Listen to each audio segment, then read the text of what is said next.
सर्दियों का मौसम चल रहा था। एक दिन बहुत ही ज्यादा ठंड पड़ जाती है और लाड़ो चिड़िया बोलती है। अरे बाप रे, आज सुबह इतना ज्यादा ठंड है। मुझे कुछ तो करना पड़ेगा। अगर मेरा घोंसला गर्म रखना है तो मुझे आग जलाने के लिए लकड़ियां जमा करनी पड़ेगी, नहीं तो मैं इस ठंड में मर ही जाऊंगी। लेकिन मैं एक काम अकेले नहीं कर सकती, मुझे किसी की मदद लेनी पड़ेगी। इतना सोचने के बाद लाड़ो चिड़िया मुन्नी चिड़िया के पास चली जाती है और लाड़ो चिड़िया बोलती है। अरे मुन्नी मौसी, तुम क्या कर रही हो? तुम बताओ, तुम यहाँ कैसे? लाड़ो चिड़िया बोलती है। अरे कुछ नहीं, अभी ठंड का मौसम चल रहा है ना। मैं सोच रही थी कि हमें हमारे घोंसले गर्म रखने के लिए आग जलानी होगी और उसके लिए हमें लकड़ियाँ इकट्ठा करनी होगी। मुन्नी चिड़िया बोली। हाँ हाँ, बात तो सही है। आज घोंगा मौसी मुझे मिलने आई थी। वह कह रही थी ठंड के साथ बर्फबारी भी होने वाली है। मेरे तो ठंड की वजह से अभी से हाथ पैर कांप रहे हैं। तो बताओ कब जाना है लकड़ियाँ लेने को? अभी शाम हो गई है, हम सुबह घर का सारा काम निपटा कर फिर चले जाएंगे। मुन्नी चिड़िया बोली। हाँ हाँ बिल्कुल, सुबह जाएंगे। अगले दिन सुबह मुन्नी और लाड़ो लकड़ियां जमा करने के लिए निकल पड़ती हैं। उड़ते उड़ते उन्हें रास्ते में कालू कौआ धूप सेकते हुए दिखाई देता है। मुन्नी चिड़िया लाड़ो चिड़िया से कहती है, देख लाड़ू, ये आलसी कौआ कैसे मजे में धूप सेक रहा है। लाड़ो चिड़िया बोलती है, जाने दो ना मौसी, हमें क्या करना है, हमें बहुत काम है, हमें चलना चाहिए। मुन्नी चिड़िया बोली। नहीं लाड़ू, ये आलसी कौआ ऐसे मजे में सुबह सुबह धूप सेक रहा है, उससे देखा नहीं जा रहा। तुम देखो मैं इसे कैसे काम पर लगाती हूँ। लाड़ो और मुन्नी कौए के पास रुक जाते हैं। अभी लाड़ो चिड़िया बोलती है, मुन्नी मौसी रहने दो ना, क्यों बेचारे को परेशान कर रही हो?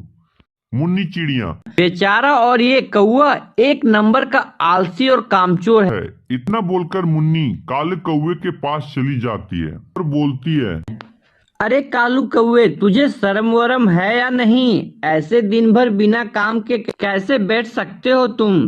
तुम्हारे हाथ पांव दर्द नहीं करते? कालू कौआ मुन्नी मौसी की बात को अनसुना कर देती है। तभी मुन्नी मौसी फिर से बोल पड़ती है, अरे तुम चुप क्यों हो? कुछ तो बोलो, आलस की वजह से तुम्हें सुनाई भी नहीं दे रहा है क्या? तभी काला कौआ बोलता है, क्यों मुन्नी मौसी, मैं तो यहाँ शांति से बैठा हूँ। क्या आपको मेरी वजह से कोई तकलीफ हो रही है? अगर आप चाहे तो मैं यहाँ से उठकर कहीं दूर चला जाता हूँ।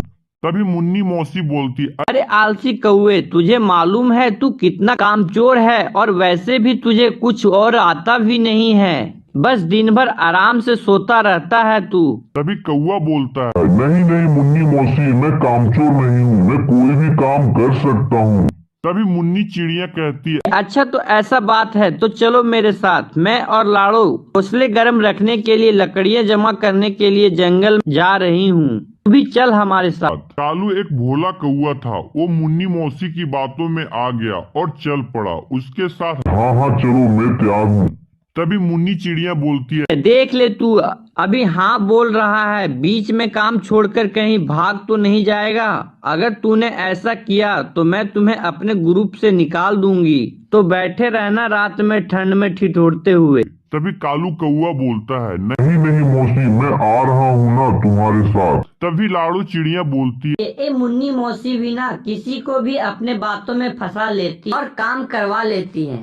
लाड़ो मुन्नी और काला कौआ तीनों जंगल की तरफ निकल पड़ते हैं। थोड़ी दूर जाते ही लाड़ो को जमीन पर कुछ लकड़ियां दिखाई देती है। लाड़ो चिड़िया बोलती है, चलो हम यहाँ से एक एक लकड़ियाँ उठा लेते हैं। और तीनों एक एक लकड़ियां उठाकर लाड़ो चिड़िया की घोंसले की तरफ निकल पड़ते हैं। तीनों लाड़ो चिड़िया के घोंसले के पास आ जाती हैं।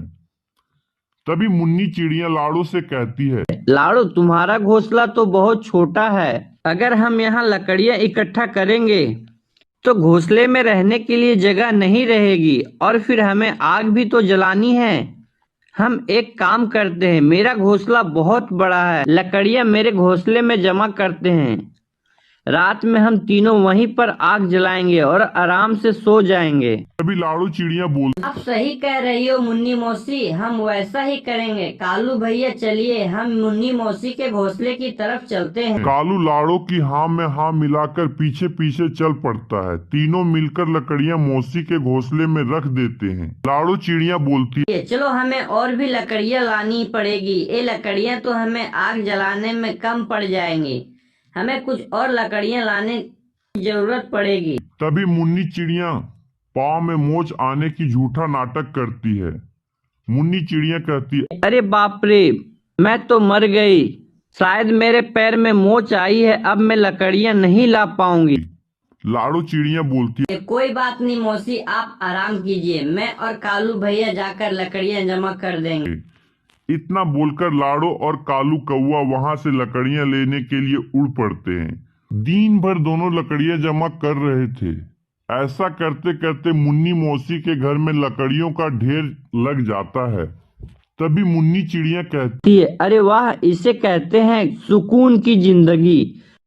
और रात में तीनों मिलकर मौसी के घर आग जला लेते हैं और आराम से सो जाते हैं। जब सुबह हो जाती है, कालू कहता है कि कल तो बहुत अच्छी नींद आई थी मुझे, लेकिन अब मुझे बहुत ज्यादा भूख लग रही है। तभी लाड़ो चिड़िया बोलती है, भूख तो मुझे भी लग रही है कालू भैया, देखते हैं मुन्नी मौसी के घर में कुछ खाने के लिए है कि नहीं। लाड़ो चिड़िया मुन्नी मौसी से कहती है, अरे मुन्नी मौसी, हमें बहुत भूख लग रही है, आपके पास कुछ खाने को है? मुन्नी चिड़िया कहती है, हाँ हाँ, मेरे पास थोड़ा अनाज बचा है, आखिर तुमने हमारे लिए इतना सारा काम जो किया है, दोनों थोड़ा थोड़ा करके अनाज खा लेते हैं। खाना खाने के बाद लाड़ो कालू से कहती है, चलो कालू भैया, हमें और भी लकड़ियाँ जमा करनी होगी। तभी मौसी उन दोनों को रोक लेती है और कहती है, लाड़ो तुम एक काम करो, तुम लकड़ियों के बजाय अनाज जमा करो, घर में सिर्फ थोड़ा ही अनाज बचा है, अगर मैं अकेली होती तो अनाज बच जाता, लेकिन अब हम 3 लोग हैं, इसीलिए हमें और अनाज चाहिए। तभी लाड़ो कहती है, कालू भैया अभी निकलते हैं। दोनों अनाज लेने के लिए निकल पड़ते हैं। उधर लाड़ो और कालू मेहनत कर रहे थे और इधर मतलबी मुन्नी मौसी मजे से अपने घोंसले के बाहर धूप सेकती हुई बैठी थी। ये सर्दियाँ कितनी अच्छी होती है, रात में आग जलाओ और दिन में मस्त धूप सेको।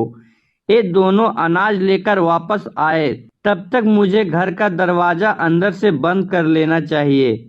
मैंने उन दोनों को झूठ कहा है कि अनाज खत्म हुआ है, लेकिन ऐसा नहीं है, मैंने बहुत सा अनाज पहले से ही जमा करके रखा हुआ है। अब मेरे पास रात में आग जलाने के लिए लकड़ियाँ भी बहुत सारी है, मेरी पूरी सर्दी ऐसे ही मस्त निकल जाएगी। इधर लाड़ो और कालू अनाज ढूंढते ढूंढते बहुत दूर तक आ जाते हैं और उन्हें वापस जाते आते रात हो जाती है। इधर मुन्नी मौसी घर का दरवाजा बंद कर देती है। रात हो जाती है और दोनों मुन्नी मौसी के घर के बाहर आ जाते हैं। लाड़ो घर का दरवाजा खटखटाती है और वह दरवाजा नहीं खोलती। अरे मौसी, जल्द दरवाजा खोलिए, बाहर बहुत ठंड है, अगर तुम थोड़ी देर में दरवाजा नहीं खोलोगी तो हम यहाँ पर जम जाएंगे। मुन्नी मौसी को उन दोनों की आवाज सुनाई दे रही थी, लेकिन मतलबी मुन्नी मौसी ने दरवाजा नहीं खोला। वो चुपचाप अपने घोंसले में सोती रहती है। तभी लाड़ो चिड़िया कहती है, कालू भैया, शायद मुन्नी मौसी सो गई है, चलो हम मेरे घोंसले में चलते हैं, मेरे घोंसले में थोड़ी लकड़ी पड़ी है, हम आज रात वहीं लकड़ियाँ जलाकर सो जाएंगे। कालू कौआ कहता है, हाँ हाँ चलो। थोड़ी देर बाद मुन्नी मौसी खिड़कियों से झाँक कर देखती है। मुझे लगता है शायद वो दोनों चले गए होंगे, मैं अब अकेले ही आग जला देती हूँ। मुन्नी मौसी आग जला देती हैं और कहती हैं, अरे बाप रे, आज तो बहुत ही ज्यादा ठंड है, मुझे ज्यादा लकड़ियाँ जलानी पड़ेगी, मेरे पास तो बहुत ही ज्यादा लकड़ियाँ हैं। तभी मुन्नी मौसी लकड़ियों के ढेर को खींचने लगती हैं। तभी लकड़ियों का ढेर खिसक कर आग में आ जाता है और वे लकड़ियां भी आग पकड़ लेती है। मुन्नी मौसी अरे ये क्या हो गया, कोई मुझे बचाओ। लाड़ो कालू कहाँ हो तुम दोनों? तभी लाड़ू चिड़िया बोलती है, अरे कालू भैया, ये तो मौसी की आवाज लग रही है। मुझे लगता है वो मुसीबत में है, हमें जाकर देखना होगा। जैसे ही वो दोनों मौसी के घोंसले के बाहर आते हैं तो देखते हैं कि घोंसले के चारों तरफ आग लगी होती है। तभी कालू हिम्मत और बहादुरी से दरवाजा तोड़ देता है और मौसी को आग से बाहर निकाल लेता है।